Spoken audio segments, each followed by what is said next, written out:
commitment to do that constitutional duty, and that is counting the electoral votes. And Congressman, do you have any understanding of how this was allowed to happen if the proper preparations were in place?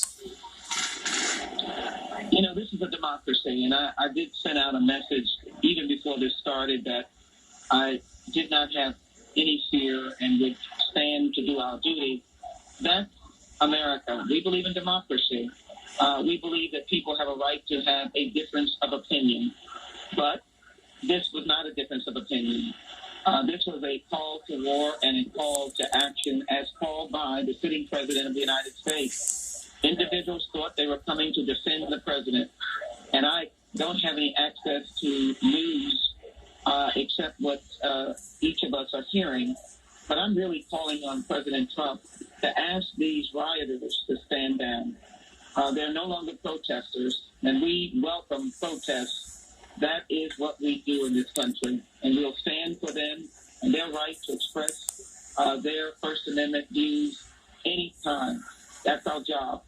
But this was an attack. These are rioters. These are people climbing the wall. These are people violating the office of the Speaker of the House. And so I think what has to be done, every aspect of our heading to the chambers has to be secured so that the work can continue. The members are committed for the work to continue, but I am asking, and I think the country would benefit from some message from President Donald Trump to tell his rioters to stand down, to realize that the democratic process has to proceed. And as you well know, Republicans are standing up and objecting. That is a process they have a right to do.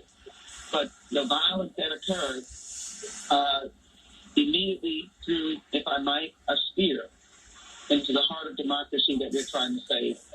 And we've got to save democracy. Moments ago, I was talking to your colleague, Hakeem Jeffries, who was talking about the importance of accountability, including for the president, after these actions of today.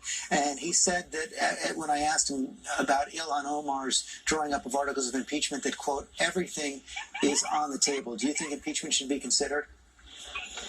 I think it should, and I guess there'll be a number of members doing so because I am drawing up, as a member of the Judiciary Committee, articles of impeachment. I think we have seen today some actions that in our lifetime we would never have expected to see, and frankly, in the last century we never saw. In this century we never saw, and as I made note of the fact, last time Americans stood up against each other was the Civil War, and of course President Lincoln, of whom we all admire with affection for his duty to this nation and his patriotism, really spoke to the heart of that and said a nation divided against itself, or at least his words connoted that. A nation divided against itself cannot stand.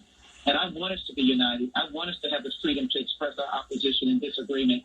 But what Donald Trump generated was a violation of his duty, was an abuse of power, was clearly, I think, it calls out for accountability.